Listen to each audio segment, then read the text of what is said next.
Muy bien, aquí aprendiendo de todos muchísimo. Pues nada, Cristian, agradecerte por estar acá, por tu generosidad, por querer compartirnos conocimiento. Y nada, pues es un gusto tenerte acá. Estamos atentos pues a aprender de ti. Y Ujú. nada, pues la audiencia es tuya. Espero que así sea, espero que así sea. Espero no remover mucho las cosas. No, eso es importante. En innovación es importante remover las Pero a cosas, no veces podemos ocurre que cuando hay quedarnos. mucha gente de innovación, no le gustan mucho los cambios. Sí, de acuerdo. Paradójicamente, pero no debería ser así. Exactamente. Bueno, tú me avisas y estamos. Sí, ya, sí, ya.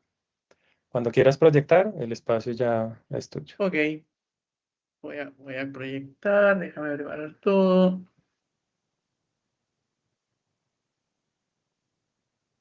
A ver, compartir, compartir, ¿dónde está? Aquí está. Vamos a compartir la ventana. Perfecto, ahí está. Listo, ahí vemos. Vale, perfecto.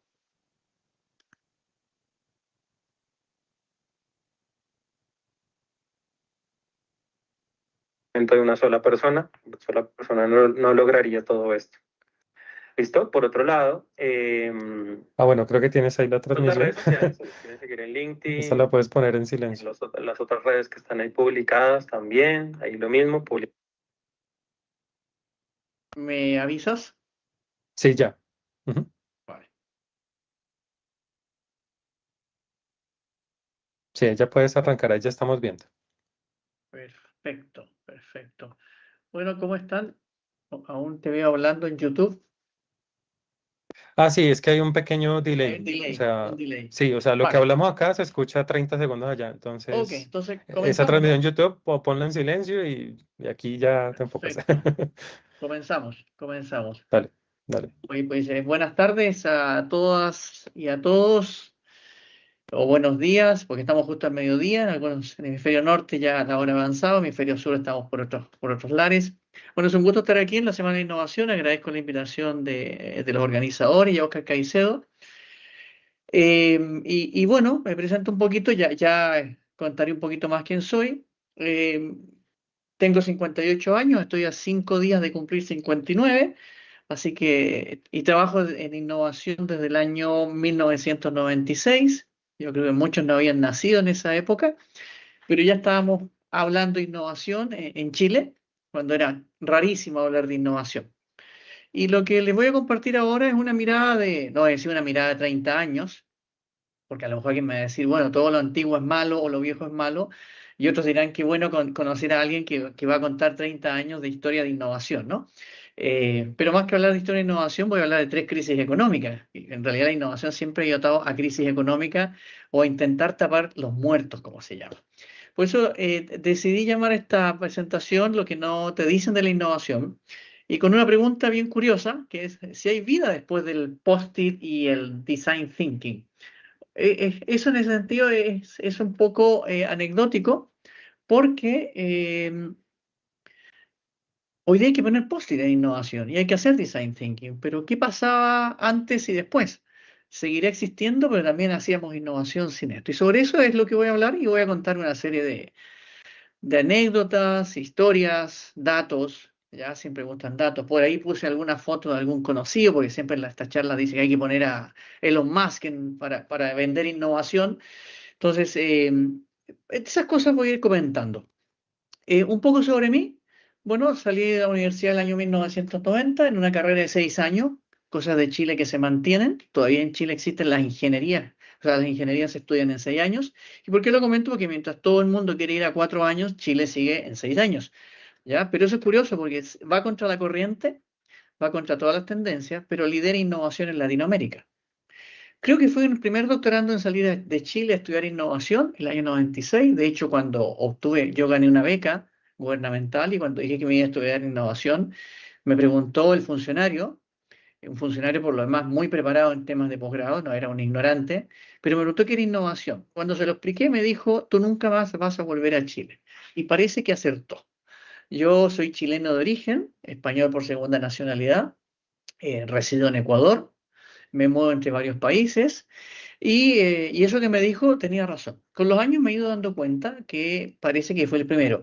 No creáis que salí a estudiar innovación por moda, era lo que menos estudiaba. El mismo funcionario me dijo, ¿y por qué no te vas a estudiar administración de empresas? Que eso, se están todos yendo a estudiar eso. Bueno, pero a veces cuando uno tiene la cabeza media extraña, se arriesga por cosas nuevas, ¿ya? O sea, yo no soy de la época en que había que estudiar innovación porque todos estudian, como ahora, que hay una lluvia de estudios de innovación. Me fui a hacer un doctorado que era el único que existía en Europa, que se llamaba innovación, etcétera. A la fecha he acumulado 3 postdoctorados, 3 doctorados, 3 maestrías, 5 diplomados y una ingeniería. Pero todo eso gracias a la innovación, porque la innovación requiere mucha cultura, mucha preparación. No es sentarse a hablar de cosas como decir estoy usando ChatGPT para hacer una cosa, o uso Design Thinking, o más antiguamente uso análisis de valor. No, no, es aprender continuamente y aprender de una manera sólida y seria. Me he podido especializar en diseño estratégico, ingeniería informática, que es mi campo original, ingeniería industrial, negocios, ciencias políticas, sociología y psicoanálisis.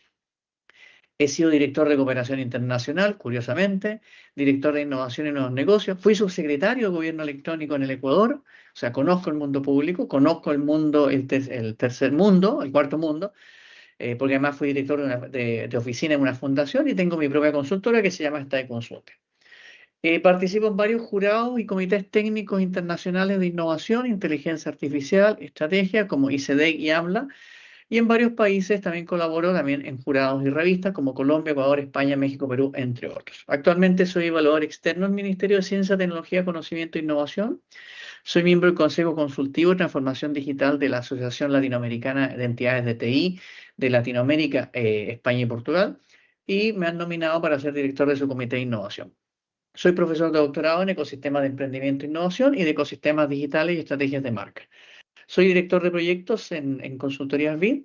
Soy entrenador de especialistas en gestión de proyectos de I+D+I en España, de programas de emprendimiento para científicos y científicas con el Instituto Francés de Investigación aquí en Latinoamérica y también para preparar a jóvenes emprendedores en condición que ya están en riesgo de exclusión social a través de la Agencia Española de Cooperación. Y además soy consultor en Adilla de BitLab en IA responsable e IA agéntica. Es un poco mi perfil.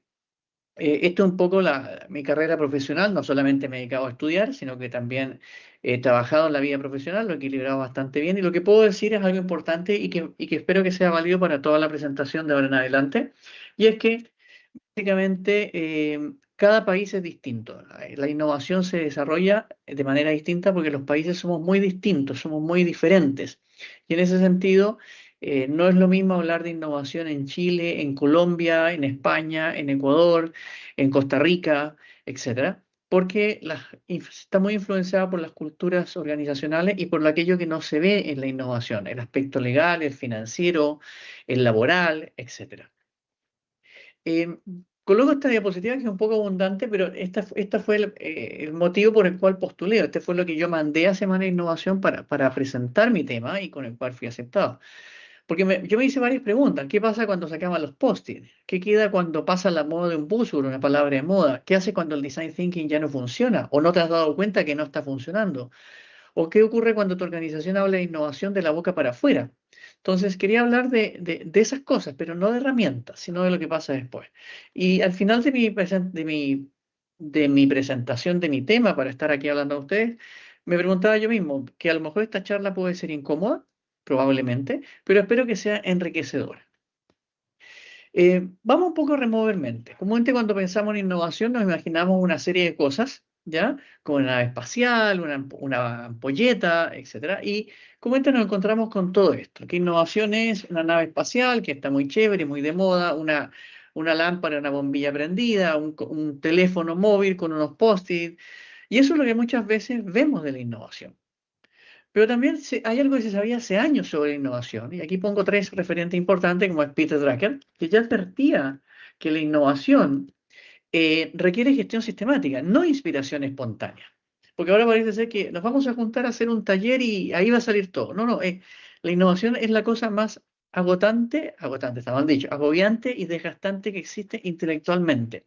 Cognitivamente requiere un alto esfuerzo y eso no todos lo tenemos, ni no todos somos capaces de resistir eso.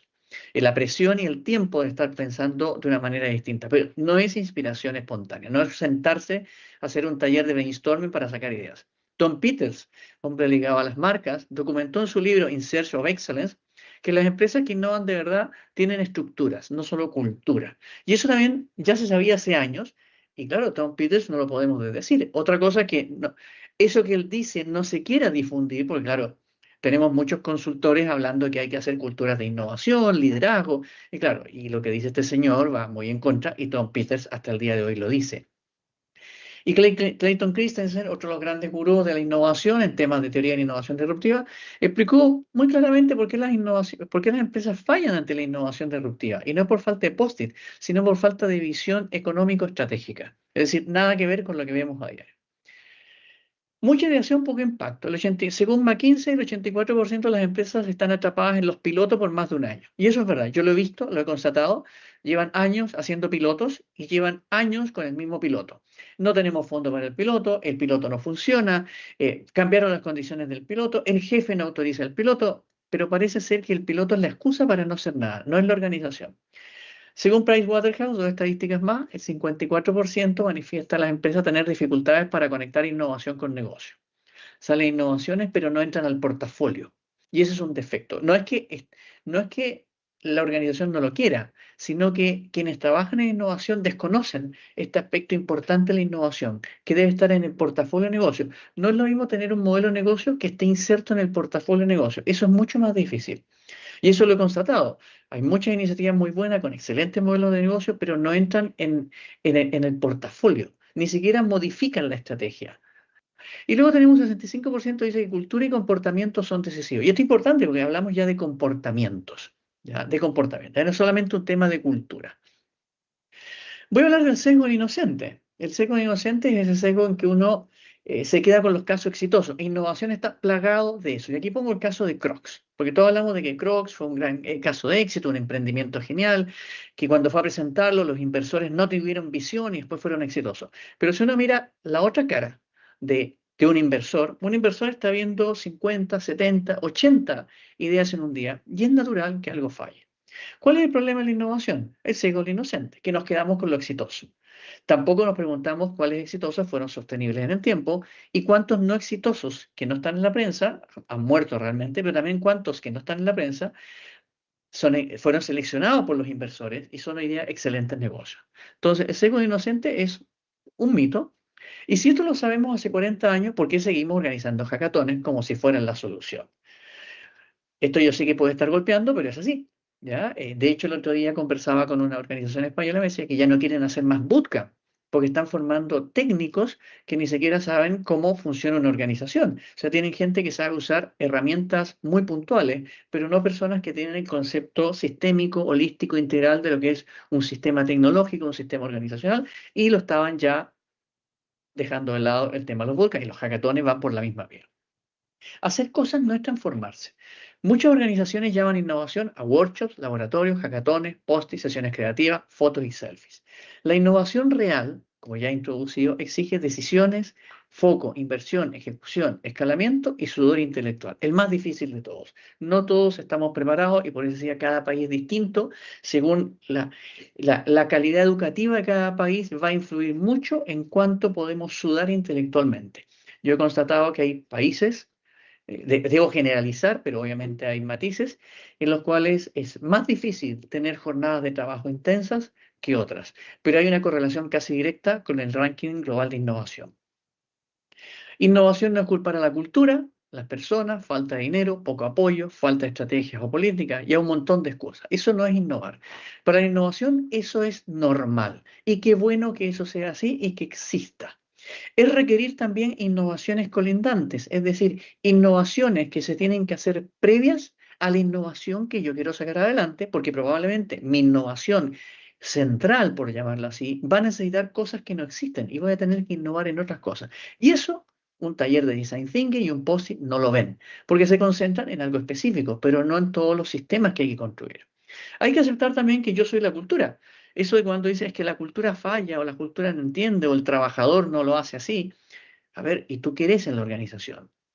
Y esa pregunta es importante porque en el fondo quien dice eso es como si estuviera en un pedestal mirando al resto y eso no es innovar.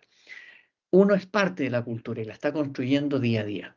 Y ojo, y esto no es nada, hay muchas más cosas.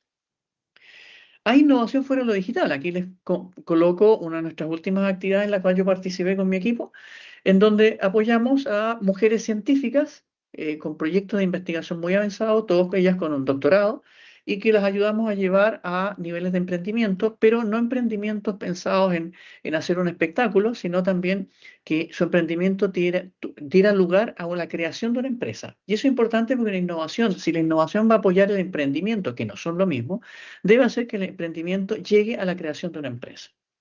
Y además, al ser trabajos de base científica y tecnológica, obviamente hay que conducirlo a un tipo de empresa muy particular que hoy día está de moda, que son las EBCT. También hay mucha innovación fuera de lo digital. Aquí pongo a Gabriela Mistral. Comúnmente cuando uno escucha a las mujeres líderes, ponen a Shakira o alguna empresaria de alguna empresa tecnológica. Yo pongo una poetisa, premio Nobel. ¿Por qué? Porque fusionó la poesía con una profunda reforma pedagógica social. Pero eso tiene que ver con el sesgo del inocente.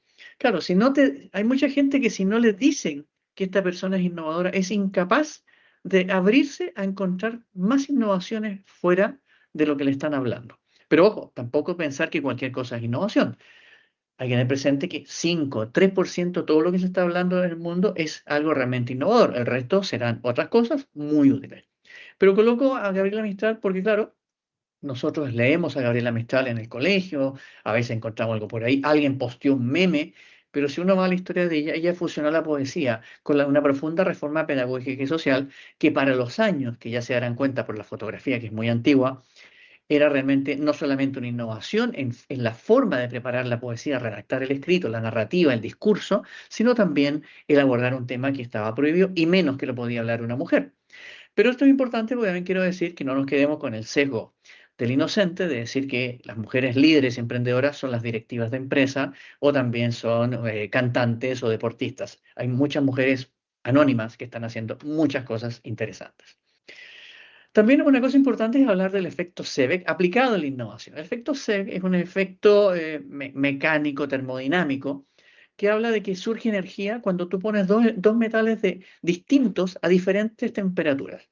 El efecto Seebeck, cuando se lleva a innovación, es muy válido porque en el fondo habla de que la innovación debe producir suficiente tensión para que nuestra red neuronal se active y pueda producirse lo que se llama la fricción productiva y la incomodidad en ideas. Y cuando uno está incómodo suele disparar cosas.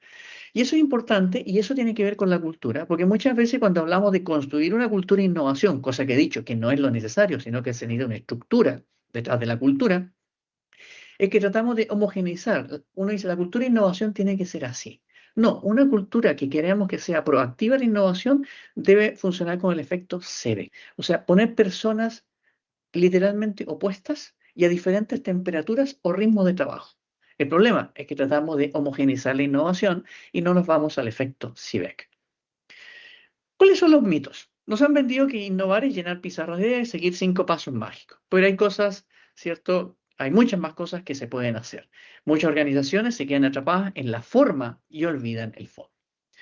El Museo del Fracaso de Design Thinking. Yo sé que aquí me van a decir que Design Thinking es maravilloso, pero también yo he visto, y lo pueden constatar indagando un poco si salimos del sesgo del inocente, que hay más casos de fracasos de Design Thinking que casos exitosos. A ver, si el Design Thinking lo medimos por terminar con un prototipo validado con un grupo de personas en 5 pasos, obviamente todo va a ser exitoso. Pero si lo vemos desde el punto de vista de la innovación, porque Design Thinking no es innovación, es una herramienta para la innovación, faltan muchas cosas después. Hacer las pruebas de ingeniería, que los que estuvieran en el taller lo vayan socializando, y ese trabajo comúnmente está fuera. Aquí pongo dos casos. Chuicero, que fue una máquina que se vendía a $700, que abría un sobre y sacaba un jugo, ¿ya? Eh, claro, nadie se dio cuenta que abrir un sobre era más barato que $700, pero era bonito y fue muy innovador, pero no funcionó, porque la innovación, y aquí con esto acoto algo, la innovación debe tener un resultado económico. Y sí, güey, los famosos, estos carritos de transporte, ¿no? Que se usaron mucho, ¿cierto? Pero, claro, no se dieron cuenta que tenía que funcionar con reglas de tránsito, tener conductores educados y estaba muy desconectado con el entorno social y físico. Ese fue el error que hizo. Muy bonito, mucha pasión por la ingeniería, ¿cierto? Pero se olvidó que existe un contexto. En las calles caminan personas, hay mascotas, hay automóviles, hay mobiliario urbano, etcétera. Y ahora lo hemos visto que se usa mucho en guardias de seguridad y ya no vemos tanta gente en la calle con estos aparatos. Se usan, evidentemente, pero ya pasó el boom. El lado oscuro de la luna, ¿cierto? Es que muchas veces hay un error clásico documentado. Yo aquí arriba he puesto dos páginas, mis dos blogs, en donde comento estos casos, especialmente hay uno que se llama el lado oscuro de la luna sobre el design thinking, que muchas veces el design thinking lo usan como una excusa para preservar el status quo. Es decir, se usa como una herramienta de adoctrinamiento de equipos de personas para que se vayan hacia lo que uno desee. Pero también existe el otro error clásico del design thinking, es que el propio diseñador del design thinking o el designer thinking, el que va a trabajar en design thinking, el facilitador, propone sus propios sesgos. Los sesgos siempre existen, no es que nunca se van a eliminar. De hecho, ustedes están participando de esta charla porque algo les llamó la atención y otras personas dirán, esto no me llama la atención y se fue. Eso es un sesgo natural, positivo, no pasa nada. Y muchos a lo mejor estarán diciendo qué interesante lo que dice Cristian, y otros estarán diciendo estoy en contra de lo que dice Cristian. Pero eso tiene que ver con todo nuestro sistema de creencias, nuestros valores, nuestra evolución estructural e intelectual, etcétera. Y el diseñador tiene que tener, lo que quiero decir con esto, un gran trabajo profesional a nivel ético y a nivel metodológico para no poner su filtro y evitar que lo estén usando para preservar el status quo. Es más común lo segundo, que el facilitador imponga sus criterios, y lo primero se está dando un poquito más, porque hoy día ya se abusa de design thinking.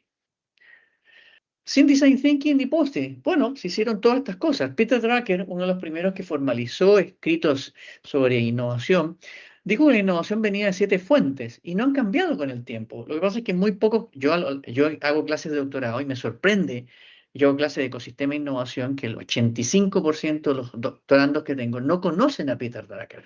Yo, que me formé en informática, sí lo conozco y no es porque me acerqué a la innovación, sino porque quienes me enseñaban cosas técnicas y los primeros que me hablaron de innovación estaban muy bien preparados y eso fue lo que aprendí. Y claro, hay muchas cosas al respecto. La línea de ensamblaje, el sistema Lean de Toyota, el contenedor, el semiconductor, Internet, todo eso se hizo sin design thinking ni post-it. Tenemos la penicilina, el microondas, el velcro, la vacuna mRNA, Toyota, que revolucionó todas las cosas, Sara Indix, que innovó a nivel de cadena de aprovisionamiento, supply chain, etcétera. Es decir, hay muchas cosas que se están haciendo sin esta herramienta, pero no estoy cuestionando la herramienta, sino al que la usa o está abusando realmente de ellas. ¿Vale? ¿Qué más podemos decir? Lo que no se cuenta. Las empresas aplican metodologías como recetas de cocina y como si fueran MasterChef y fracasaron, porque la innovación no se copia. Eso de fui al extranjero y me traje una innovación o me traje una metodología o algo así, o estudié en una maestría o tal tema, pues les puedo decir, yo que tengo un doctorado en innovación, que eso no es así. Lo que te enseñan en los programas de innovación son criterios para seleccionar herramientas, no para que uses esa herramienta en todos los sitios donde creas que debe usarse. Por ejemplo, pongo aquí el caso del contenedor con Malcolm McLean, un empresario, un señor que hablaba de dinero, ¿ya? Bueno, dijo, oye, ¿por qué no transporto todas las cosas en unas cajas tamaño estándar y que quepan en los barcos y que no se caigan? Muy sencillo, pero él pensaba en economía, operaciones. Y él dijo, bueno, ¿y qué se observó, perdón? Y aquí lo marqué en azul, aquí hay varios datos, que el costo por tonelada era 5,86 dólares, y cuando él pone el contenedor en marcha, en funcionamiento, baja a 0,16 céntimos de dólar. Es decir, se produjo una revolución tecnológica, industrial, operacional, logística a nivel mundial brutal. Y hasta el día de hoy, hasta que salieron, perdón, no ha sido reemplazada esta innovación hasta el día de hoy. Lo único que ha habido cambio fue el contenedor Panamá, que es un poco más grande, pero sigue siendo un contenedor. Lo que quiero decir es que las innovaciones más impactantes no salen de un software, sino de la mirada clarísima de un problema a resolver. No son personas que se enamoran del problema, sino que se enamoran de encontrar soluciones para incrementar el capital. Eso, aunque suene un poco violento, es así. Retroalimentación áptica, para quien no lo sepa, son las sutiles vibraciones que cuando uno toca un Apple, vibran simulando la pulsación de un botón físico. Se puede activar o desactivar, cada vez se usa menos. Apple no lo hace con grupos de focales ni nada de design thinking, lo hace por pura obsesión técnica, o sea, pura pasión tecnológica. Gente sentada frente a una máquina desarmada y probando cosas, ¿vale? Y ha salido una cosa que hoy día se le llama una innovación. Retroalimentación áptica no es un tema de Apple, es una tecnología que se usa en muchos dispositivos, no solamente computacionales, pero ellos lo pusieron en los ordenadores y por simple ambición tecnológica o gusto tecnológico, lo han ido mejorando y han ido produciendo innovaciones interesantes.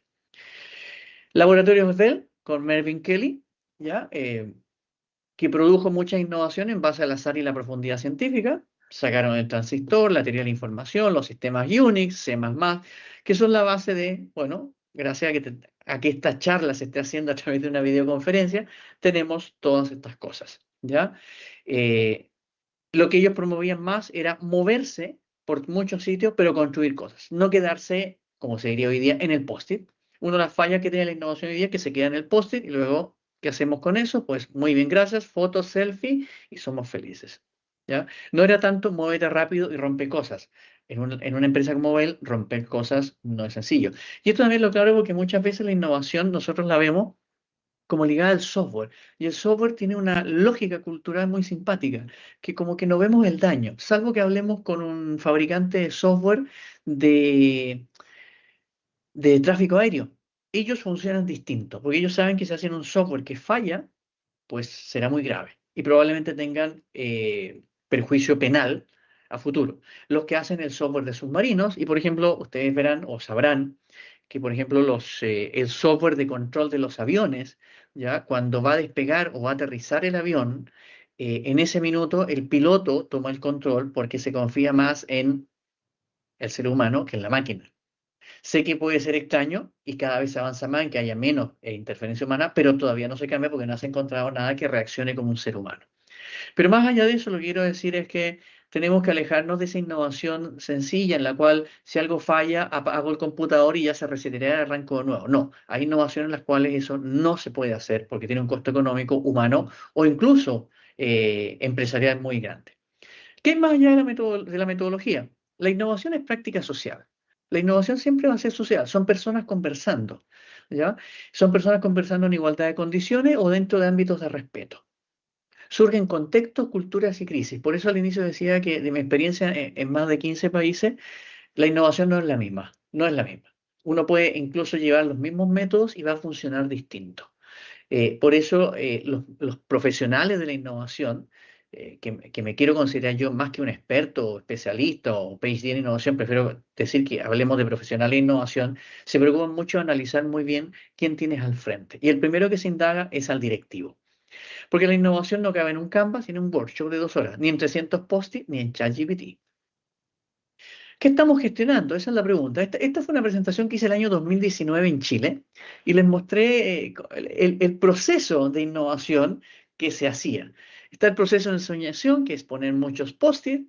Luego somos especiales porque hemos aparentemente creado cosas nuevas. El 80 o 90% de las cosas que salen de estos talleres comúnmente no son nuevas, sino que son novedosas para la empresa o sencillamente porque alguien pensó que era novedoso, pero es traslape de otras cosas que se ha visto en otro lado o porque no se estudió, se pensó que era nuevo, etcétera. Luego sale un prototipo, que comúnmente es un Lego, unos papeles, un poco de plastilina, etcétera. Luego se le informa al jefe, tenemos el prototipo, lo hemos validado, hemos hecho un proceso de prototipaje y vamos súper bien. Y luego al final la foto de la mascota diciendo somos innovadores y uno se pregunta ahí cuál es la innovación. Y para ello vamos a hablar de la autonomía, de lo que es la autonomía viciosa, ¿ya? ¿Por qué? Por una cosa muy, muy simple, porque este es Kelly Johnson, ¿ya? Él trabajó en todo lo que es, ¿cuánto se llama? En Lockheed Martin, la constructora de motores, ¿ya? En el cual él se dio cuenta de algo, que tener equipos así que, como el anterior, que son muy circenses, por decirlo así, ¿ya? Él tenía otra mirada y produjo innovaciones y no es algo a dejar de lado. Ya, no estoy diciendo que todas estas personas que he mostrado esté bien o mal, sino que estoy mostrando que se hace mucha innovación fuera del mundo de lo que habitualmente se conoce hoy en día. Y él simplemente estaba convencido, y lo probó con el programa XP80, de que si tengo un equipo muy bueno de personas trabajando, es mejor que tener un montón de personas haciendo muchos talleres. ¿Ya? ¿Por qué? Porque tenía 23 ingenieros y 30 mecánicos dedicados, apasionados por el tema, y ni siquiera apasionados, bien pagados por el tema. Una persona bien pagada va a estar apasionada igual, ¿ya? Con unas reglas muy claras laborales, con unos cumplimientos horarios clarísimos que se respetan, y eso funciona. Y eso yo lo he podido constatar porque muchas veces, o por ejemplo en el caso del mundo de la innovación científica, necesitas una persona y cinco más que la apoyen para hacer cosas que a lo mejor 30 personas no lo pueden hacer. ¿Pero por qué? Porque tienen ya hábitos intelectuales de trabajo y pensamiento que les ayuda mucho. ¿Ok? Y a veces, y a veces hay que decir que hay que pedir un paso al lado a quien nos está diciendo cosas. ¿Me disculpan un segundo?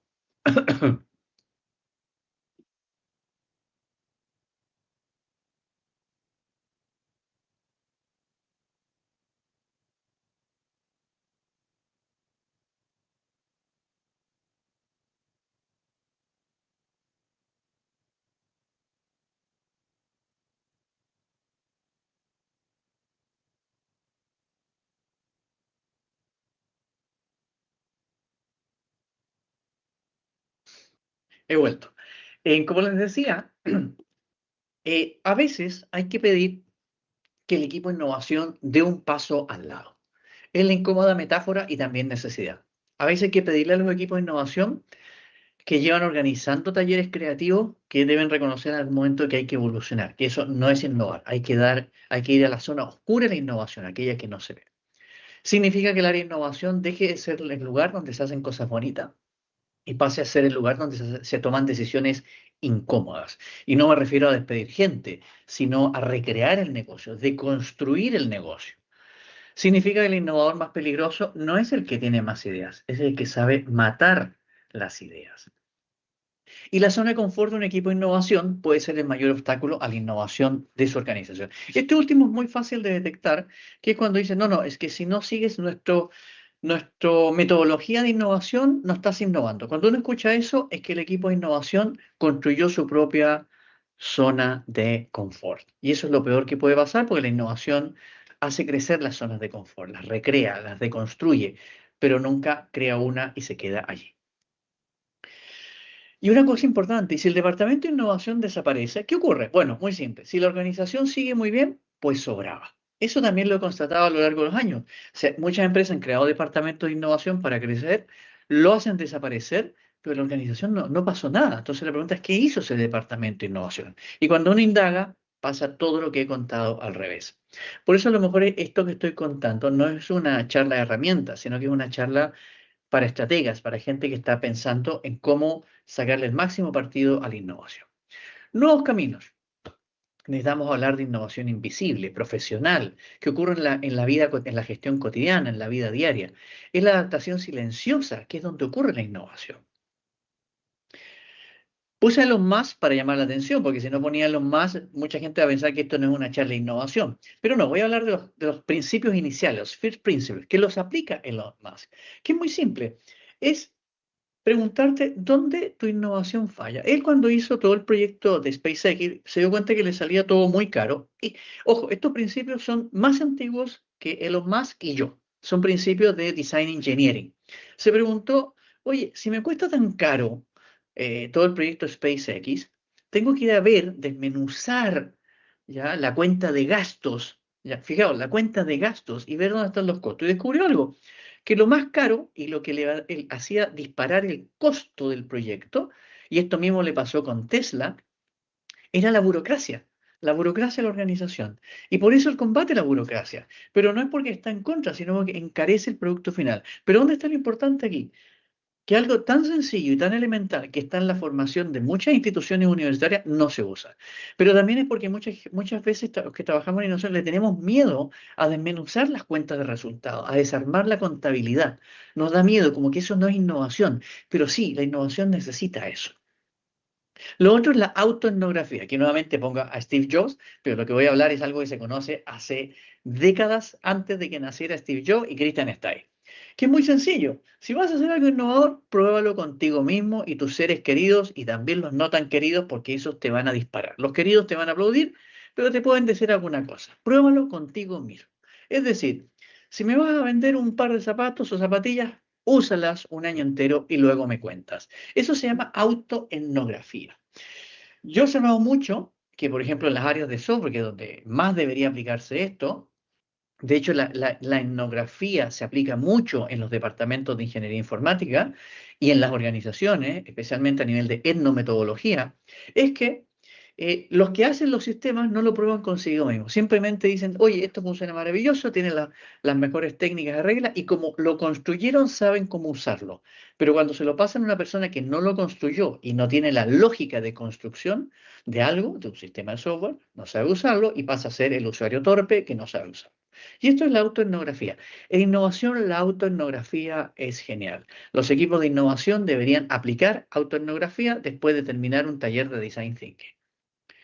La decisión de los cuerpos directivos. Tienen dos y dos muy válidas. Quedarse con el trato de la innovación o irse a la innovación estratégica. A. ¿Me voy a hacer los espectáculos internos con mucha relación pública o voy a competir en el mercado? B. Uso las herramientas clásicas y me quedo tan tranquilo. El otro día un potencial cliente me decía, es que acá ven la innovación como traer ideas. Pero hombre, hay muchas cosas más. Pero bueno, es la visión del directivo. Versus una innovación estratégica con prototipos funcionales, análisis de datos, herramientas TRIZ, etcétera. Gestión de riesgo. ¿Seguimos trabajando con pilotos y experimentos aislados en prototipos ahí de casa o vamos a estrategias de largo plazo con recursos dedicados y obviamente finitos? Métricas de éxito. ¿Seguimos contando ideas? Y si estamos felices con el taller y hacemos una encuesta y todos salimos happy, o vamos a retener clientes, reducir costos, sacar patentes. Temporalidad. De vez en cuando nos entretenemos con algún evento discreto o vamos a ciclos continuos de inversión y aprendizaje, a esa innovación sistemática que hablaba Peter Drucker. Estética. ¿Jugamos con los procesos lineales de 5 pasos, como el design thinking? ¿O aceptamos que la innovación, y esto no lo digo yo, como dijo Natasha Jean, que es una diseñadora altamente reputada, que dice que la innovación es sucia, caótica, viciosa, y no prototipa, sino que construye, ¿ya? No solamente crea, sino que construye. Hay una palabra que se usa en inglés, en castellano sería corporificar, es decir, darle un cuerpo para que alguien lo use. El mito de la empatía. Seguimos hablando de empatizar como si fuera un compliance, o realmente el cliente no sabe lo que quiere o qué es esa innovación y ni siquiera funciona la empatía porque ni el que la está creando lo ha usado porque no ha aplicado autoetnografía. Y el sitio de la innovación va a seguir siendo la sala bonita o nos vamos a operaciones, al core business. Fijaos bien que comúnmente yo he observado mucho que los departamentos de innovación que desaparecen son los que tenían las salas más bonitas y los laboratorios más bonitos y comúnmente estaban en la última planta o en sitios muy especiales, pero estaban lejos de las operaciones. Se innova más en operaciones que en las áreas de innovación. Otra cosa importante, cultura decorativa de innovación o cultura real pro innovación. Ya hoy día se habla de cultura pro innovación. Es muy difícil una cultura de innovación por lo mismo, porque si vas a conseguir una cultura de innovación que va a seguir un patrón, un molde, pues le has puesto un yeso, una férula, por lo tanto ya no va a ser innovadora. Del momento que le das el nombre de que es innovadora porque cumple un estándar, dejó de ser innovadora. Es mejor hablar de pro innovación. A, propósito, ¿declaro que se innova o voy a crear valor medible? B, visibilidad. ¿Busco una alta exposición interna o externa o me quedo más callado y produzco más resultados? Muchas empresas innovadoras ni siquiera difunden sus innovaciones. Símbolos. Seguimos con los muros, los eslóganes, el branding interno, las semanas internas de innovación o vamos a tomar decisiones, gestionar recursos, implementar cambios. Liderazgo. ¿Manejamos los discursos pro innovación con baja implicación real o vamos a un sponsorship activo, decisiones rápidas, con una proyección política de iniciativa? O sea, me la juego por mis colaboradores que tienen ideas. Líder, ¿Seguimos con el líder yo soy innovador, que tiene un superego, o el líder que dice hagamos que esto funcione y se vean los beneficios? Tolerancia al error. Seguimos celebrando a través de discursos y se castiga en la práctica, es decir, celebramos, pero luego nadie hace nada. Esto, o sea, el caso es de la tolerancia al error es peor que el buzón de sugerencias. ¿Ya? Se hacen muchas cosas en innovación y cuando uno va a preguntar un año después qué pasó con todas esas iniciativas, empezamos a echarle la culpa a un montón de cosas más. Pero eso es porque no se dieron cuenta que había muchas más cosas después del design thinking. En una cultura por innovación se acepta el error inteligente con aprendizaje verificable y la innovación se sabe que depende del flujo de liderazgo, no depende del líder. Y esto es muy importante porque muchas organizaciones no tienen líderes, tienen directivos contratados que no son líderes. Y eso es súper importante. Yo me asombro cuando se confunde mucho líder con directivo o jefe. No, la innovación tiene que ser un flujo. Hoy día lidero algo, mañana no lo lidero, sea o no directivo en la organización. Velocidad de decisión, comités largos, aprobaciones múltiples, metodologías extensas, lineales, o vamos a criterios claros y decisiones oportunas. Sobre el pasado, ¿vemos que el pasado molesta o es lo que debemos entender? Si ustedes observan los países que lideran el ranking mundial de innovación, son o se caracterizan y nos gusta mucho porque ellos respetan las tradiciones. Ellos saben perfectamente de dónde vienen y lo comprenden muy bien y desde ahí construyen innovación. Lamentablemente, a veces uno escucha en charlas de que como todo lo que exige es malo, así lo hemos hecho, es malo. No, pues la tradición es así lo hemos hecho siempre. Pero ahí se produce una paradoja. Ideas. Seguimos con muchas ideas capturadas, poco ejecutadas, o menos ideas, mejor seleccionadas y ejecutadas. Métricas, seguimos contando talleres, cuántos van a los talleres, ideas generadas, o vamos al ROI, la adopción, el ahorro, el crecimiento, tiempo de mercado, y mucho más. Para cerrar, la innovación no cabe en un post-it. La innovación no se despliega en 5 etapas de Design Thinking. La innovación es incómoda, sí, pero siempre enriquecedora. Y si queremos que sea real, debemos atrevernos a mirar más allá de la moda metodológica y preguntarnos, ¿qué estamos dejando fuera? Hay que terminar con la adivinación. Debemos dejar de confundir complejidad con desconocimiento. Hay gente que muchas veces dice, esto es complejo, tenemos que llevarlo al área de innovación, pero si te vas con una persona altamente preparada o que haya estudiado un poquito más, te puede decir, oye, eso no es complejo, tú lo desconoces, pero ya está resuelto. Eso va a ahorrar mucho dinero y muchos directivos les van a felicitar por tener esa mentalidad. Confundir innovación en sprint con mejora continua. Eso es súper visible.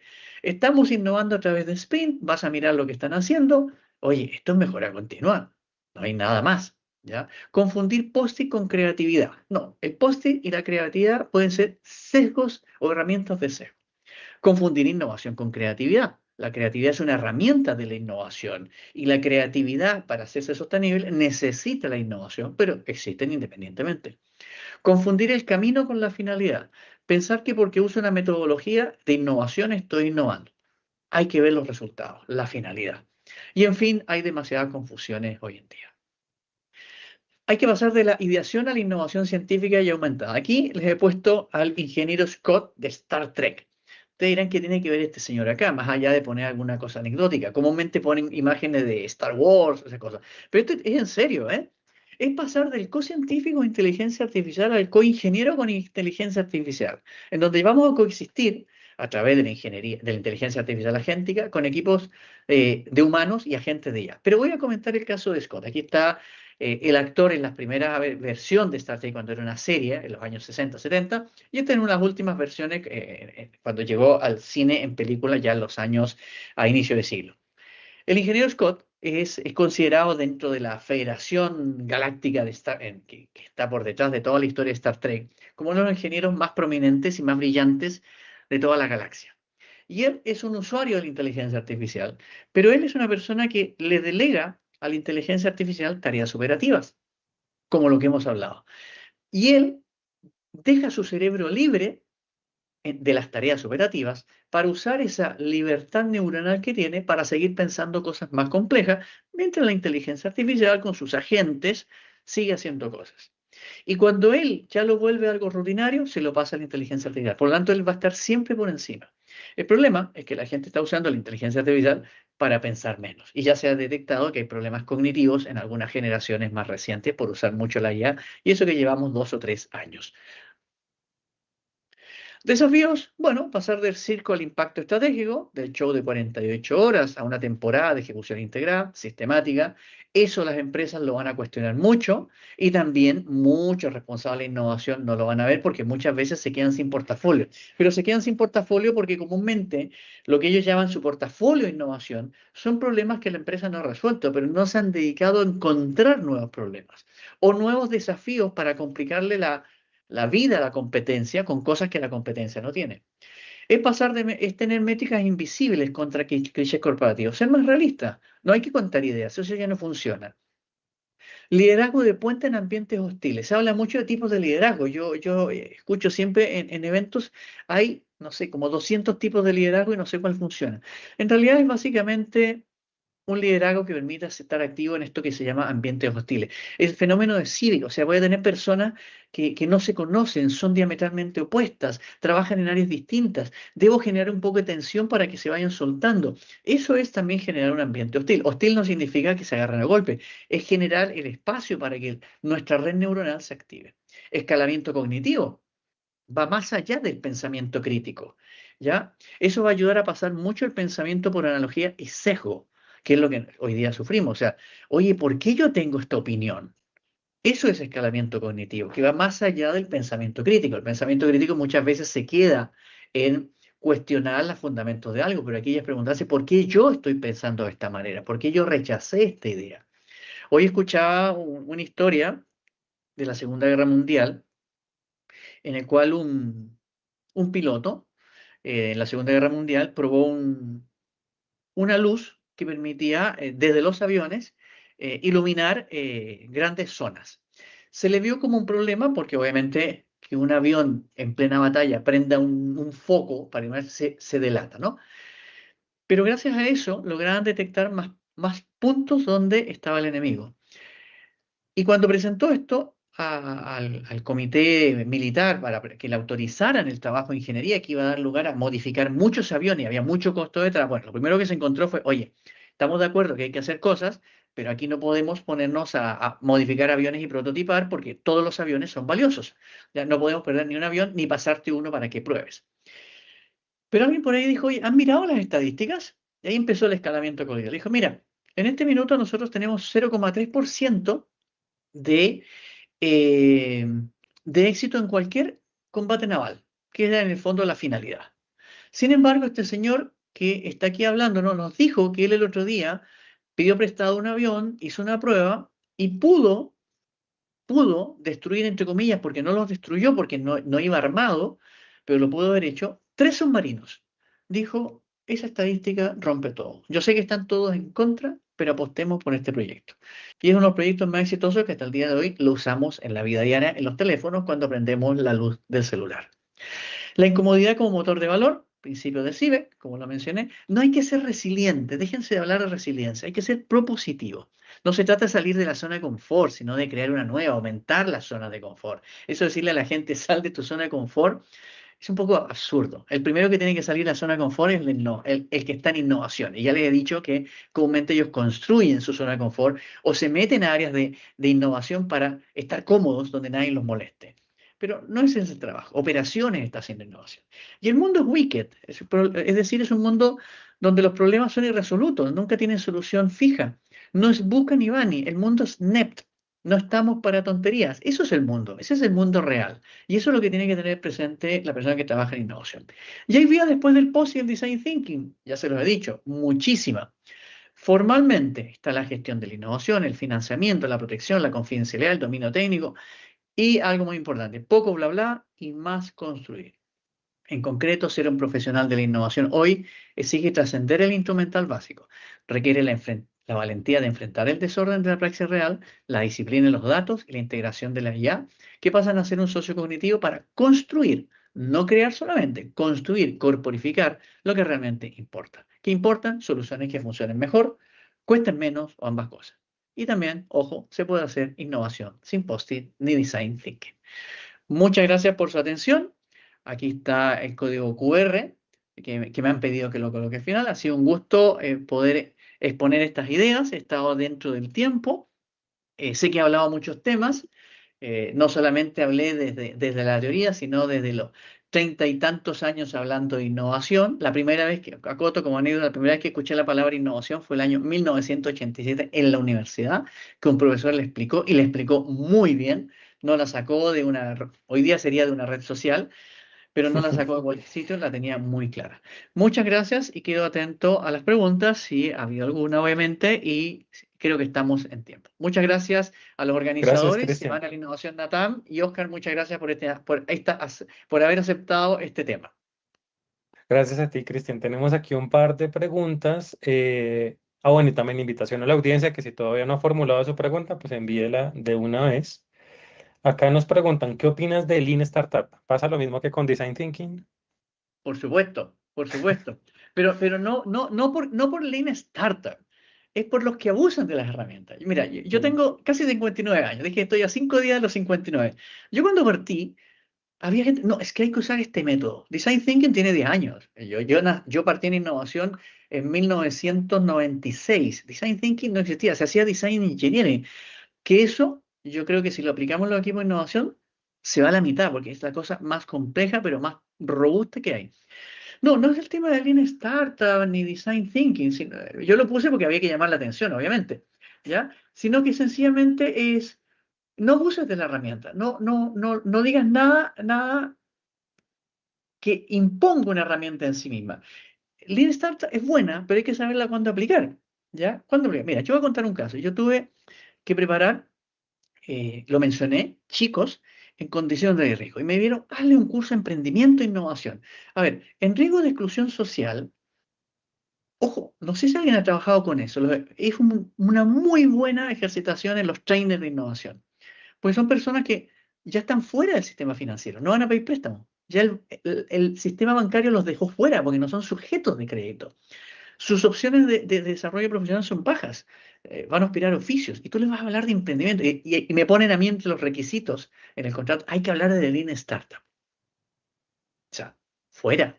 No les vas a hablar de Lean Startup. No le puedes hablar de, vamos a hacer un prototipo, un producto mínimo viable. O todas esas cosas raras que aparecen ahí. Vas a crear una empresa y tienes que, ¿cómo es? Dedicarte a la empresa cuando te van a decir, oye, es que yo vengo a hablar contigo, que es la clase que tenía conmigo, mi entrenamiento. Estoy contigo 2 horas, pero luego tengo que ir a trabajar 10 horas. Yo no soy un señor multimillonario que tiene 24 horas para esto, ¿ya? Entonces, no es el tema de... Todas las herramientas son buenas, todas. El que las usa es el que va a meter las patas, ¿ya? ¿Y por qué puse Design Thinking? Porque eso, ojo, y dentro de mi presentación, el autor de Lean Startup critica Design Thinking y dice algo clarísimo, lo dice, hay que irse donde hay de estructura, donde no se centra en la cultura. ¿Por qué? Porque si tú vas a hacer un proceso Lean Startup y no tienes estructura, una estructura directiva, organizacional, de gobernanza, de gobierno, como quieras llamarla, no te va a funcionar. Por eso todos los Lean Startups fallan, porque tú piensas que es un proceso como de ideación de empresa, pero no hay cosa más formal que una empresa. Y además está regulada, aunque no nos guste, está regulada. Pero cuidado, en innovación, lo primero que te hacen estudiar, yo uno de mis doctorados en ciencias jurídicas, es la ley. Porque no puedes salir con una innovación y decir, es que la ley lo prohíbe. No, si alguien dice eso, es muy torpe. Es decir, no, es que cuando salí con mi innovación, yo ya sé cómo desplegarla, porque estudié la ley y sé cómo ponerla en marcha, o sé con quién ir a hablar para que salga la normativa. Porque pues, esos son los sistemas colindantes de innovación, ¿ya? Que nadie se preocupa, no se preocupen. Lean Startup, buenísimo. TRIS, buenísimo. Producto mínimo viable, buenísimo. Análisis funcional, buenísimo. Brainstorming, buenísimo. Pero está el usuario, el que lo usa. mm, de acuerdo. Bueno, acá nos preguntan, ¿qué habilidades hay que desarrollar para pasar de estos post-it a este nuevo enfoque? Tengo dos opciones, ¿ya?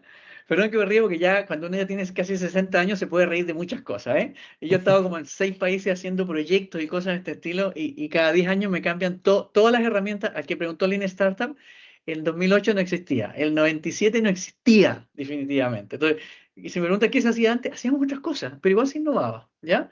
Eh, ¿Qué se necesita? Mira, hay dos formas. No excluyentes, ¿eh? No excluyentes. Lo que voy a decir puede sonar súper raro, súper raro. Primero hay que ser muy consciente de que uno tiene sesgos, ¿ya? Y que uno construye cultura. Si tú todavía estás pensando que es que si te sale de tu palabra, eso piénsalo, ¿eh? Si te sale de tu palabra, es que la cultura no funciona, el problema está en ti, no está en ellos. Es distinto decir, oye, no sé cómo hacer que esta cultura en la cual yo estoy metido y yo soy culpable que sea así, Si eres parte. se modifique un poquito. Y ojo, yo no quiero culturas de innovación, porque ya les dije, se va a homogeneizar. Ahora, tu pregunta. Hay dos caminos. Puedes seguir el camino mártir mío de ponerte a hacer doctorados y todas estas cosas, pero no siempre es lo mismo, ¿ya? Yo tengo una regla de oro. Estudié innovación una vez, de ahí estudié sociología, ciencias jurídicas, ciencias políticas, psicoanálisis. Ahora estoy estudiando economía circular. No más innovación. Y ojo, busqué un doctorado que no me enseñara herramientas. Ojo, que hubiera gente con criterio, criterio formado. ¿Ya? Si tú ves un programa de estudio que te van a enseñar Lean Startup, Design Thinking, Brainstorming, y creo que hay una cuarta más que se repite mucho, aléjate, ¿eh? Yo sé que estoy diciendo una cosa violenta. Esa es una. La otra, pero van de la mano, ¿eh? Estudia expresión oral. Aprende a hablar.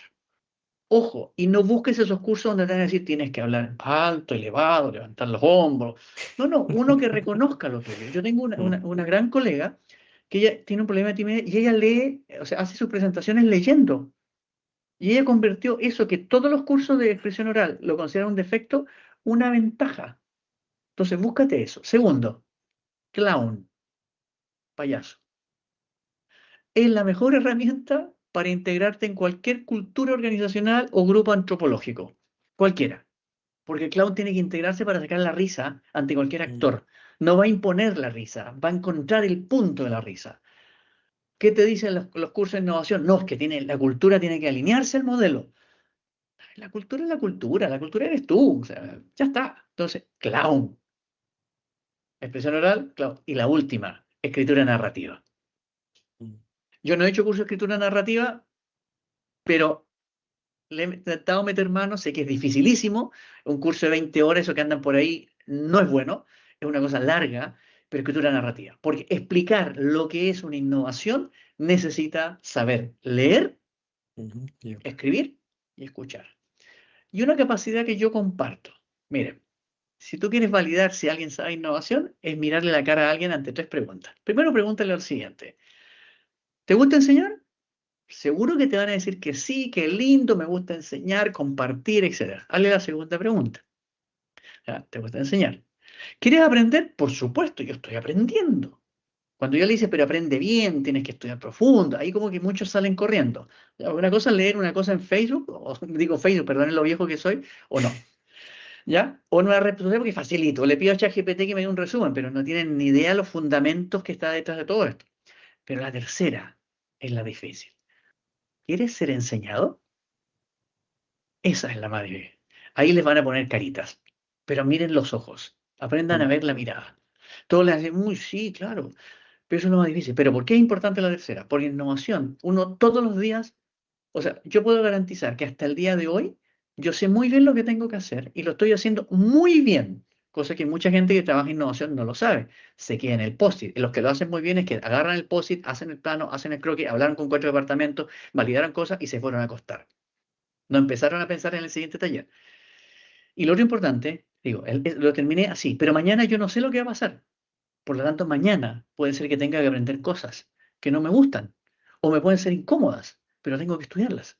Yo les hablé casos de la Segunda Guerra Mundial. No es un tema cómodo estudiar la Guerra Mundial, es un tema de violencia, pero hay que estudiar porque pasaron cosas y hay que estudiarlo en profundidad. Yo tuve que estudiar cómo funciona la mecánica de un avión para entender lo que estaban explicando en esa historia. O como porque no quiero caer en el caso del Crocs, que tú dices, no, es que Crocs, el inversor no vio la oportunidad. ¿Cómo la va a ver si tenía 5 minutos, tiene 400 personas? Yo hasta entiendo al inversor que haya rechazado a Crocs y más aún si no lo explicaron bien, ¿ya? Entonces, esas son las capacidades. Eso no te lo va a enseñar nadie, pero si tienes ojo, lo irás haciendo. Pero ojo, todo esto es formal. No es ser payaso, no es ser hablador, no es que te guste escribir. Todo lo que hablé tiene cursos formales y muy buenos, unido Mm. obviamente a una formación muy rica en diferentes campos profesionales. De acuerdo. Me encantó esa respuesta. Bueno, tenemos otra pregunta acá. ¿Qué consejos especiales nos das para innovaciones sociales y ambientales? Bueno, primero una pequeña corrección, ¿eh? Pero no voy a ir contra la corriente porque no quiero romper más cosas, ¿eh?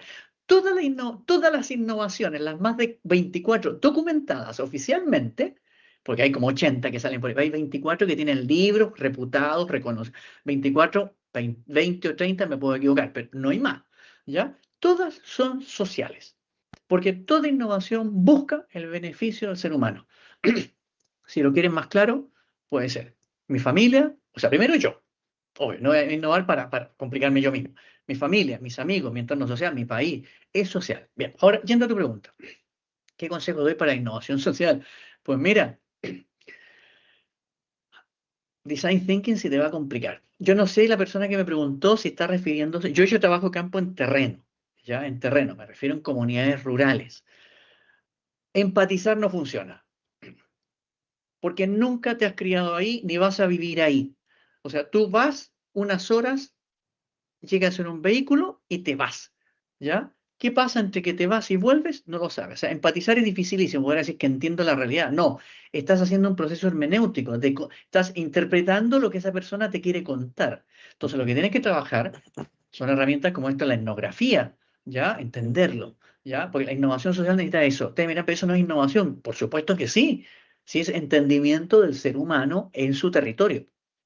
Si me hablas de innovación social en una ciudad, más de lo mismo. Ahí hay que entender lo que se llama, no recuerdo bien si antropología o geografía urbana, ¿ya? Y distribución de los movimientos urbanos, ese barrio, o sea, la gente con la que estás trabajando, ¿dónde se mueve? Hace el año, yo soy profesor en un máster, enseño metodología ágil, ojo, ¿ya? En proyectos de codiseño social, y ahí llegan estas cosas. Y por ejemplo, hacer un proyecto de innovación en una plaza en el barrio de Barcelona, eh, todo lo que uno ve, Lean Startup, Design Thinking, toda esa herramienta, fuera. Tienes que estar ahí, sentarte, pasar unas horas en la plaza mirando las cosas, etcétera. Mi consejo, o sea, no es consejo, es práctica. Y te lo va a decir Mm. cualquier persona que trabaje en innovación social real. Nútrete de herramientas que te permiten estar ahí. Y no olvides la regla del antropólogo, que te van a contar lo que ellos piensan que tú quieres escuchar. Eso, cualquier estudio de antropología, yo estudié antropología, así que también me la sé, ¿ya? Entonces, eso es súper importante, ¿vale? Sí, tenemos otra pregunta acá. Si no hacemos productos para probar con poco PMB, asumo que es producto mínimo viable, ¿deberíamos apuntar a un producto completo desde el inicio, asumiendo el riesgo de fracaso? A ver, mira, cuando nos levantamos en la mañana estamos expuestos al fracaso, así que no hablemos de fracaso, es de la condición diaria, es la condición. Mira, yo antes de entrar acá yo estaba asustado y yo estoy en Ecuador y han habido cortes de luz, yo estaba, o sea, tecnológicamente estoy preparado, pero si duraba mucho, estoy complicado, ¿ya? O sea, olvídense el fracaso es una variable, no es un parámetro en la innovación, cuidado con eso. ¿Ya? Es muy importante. Variables que yo vivo con ella, parámetros que está ahí, la puedo mover, ¿ya? No, simplemente tienes que ver qué es lo que espera a donde quieres apuntar. A ver, si vas a hacer el prototipo de un avión, lo que pasa es que cuando uno habla de prototipo, productos mínimos viables, primero está todo mezclado, ¿ya? Comúnmente pensamos en un software, una cosa así, unas gafas de Google que te ponen por ahí, pero si vas a hacer un avión, o sea, innovación industrial, ¿ya? Porque que yo creo que más la gente me está escuchando pensando en innovación en servicios, pero en innovación industrial, ahí no, tienes que apuntar al producto, ¿ya? Al producto completo. No, es que lo voy a hacer por partes, en iteraciones. Hombre, no vas a hacer un prototipo de avión, ¿ya? O de represa, haciéndolo por parte, a ver qué Mm. pasa. ¿Ya? Son cosas que tú cuando lo pones en condiciones de operación real, se enfrentan a condiciones ambientales, climatológicas, sociales, tan fuertes que si no lo haces con todas las condiciones de operación en acción, se va a caer. O sea, ningún prototipo, por más que te funcione, te va a funcionar. O sea, puedes hacerle un prototipo, pero hasta que llegues al último, que a lo Mm. mejor ya no te van a aceptar el trabajo, ahí va a decir, uy, ahora me fijé en cosas. Para evitar eso tienes que analizar lo que se llama cómo se te va llenando la mochila de cosas pendientes. Los prototipos Sí. tengan con mochilas pendientes. Cuando Ujú. lo que tienes que probar no requiere mochila, tienes que ir al producto final. Y eso se hace analizando desde el inicio de la innovación. Desgraciadamente nos han vendido que para innovar hay que hacerlo con prototipos. No, para innovar tienes que sentarte, pensar qué hacer, qué herramienta hacer, lo hago con prototipo o me voy a producto final o de otra manera. Genial. Bueno, ya para terminar esta pregunta no puede faltar. Dice, ¿qué indicadores debería mirar una empresa para saber si su metodología está perdiendo el tiempo o generando valor real? Mira, hay dos simples, muy vulgares, ¿ya? Muy vulgares. Valoriza el post-it. Mm. Valoriza el post-it. No es broma, ¿eh? Cuenta los post-it que sacan y ve cuánto vendo más. Punto. No necesitas hacer todo un análisis de costeo financiero. Oye, hemos hecho 300 talleres, hemos generado 5.000 post-its y no ha ingresado ni un dólar más. O sea, incluso hay empresas que dicen, bueno, durante una semana que no funcione el área de innovación y veamos si facturamos más o menos. Y se dan cuenta que facturan lo mismo, adiós departamento de innovación. ¿Ya? Todos dirán es que la innovación es a largo plazo, sí, sí, pero también vendemos la idea del time to market. O sea, eso de, Mm. fijaos que nosotros mismos nos pisamos. Decimos, Ujú. la innovación es larga, pero, ay, time